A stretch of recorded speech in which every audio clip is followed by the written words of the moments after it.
ఒక సక్సెస్ మనకి ఎన్ని నేర్పిస్తుందో అన్నీ పవన్ కళ్యాణ్ నేర్చుకున్నాడు.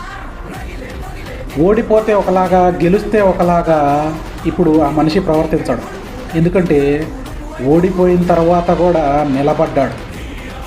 ఇది కాదు, ఇంకా నేను చెయ్యాల్సింది ఉంది, కష్టపడాల్సింది ఉంది, ప్రజల్లోకి వెళ్ళాల్సింది ఉంది, సమస్యలు వినాల్సింది ఉంది, వాటి పరిష్కార మార్గానికి వెతకాల్సి ఉంది అని అనుకున్నాడు.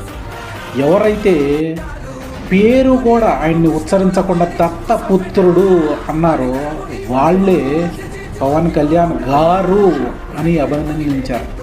ఇది సక్సెస్ అంటే. ఎందుకంటే మనుషులు ఒక 2-3 సంవత్సరాలకే మనకు సక్సెస్ రాదని మనం వెనుదిరిగిపోతాం. అట్లాంటిది ఒక 10 సంవత్సరాలు దాని గురించి వెయిట్ చేసి దాన్ని సాధిస్తాం. దానికి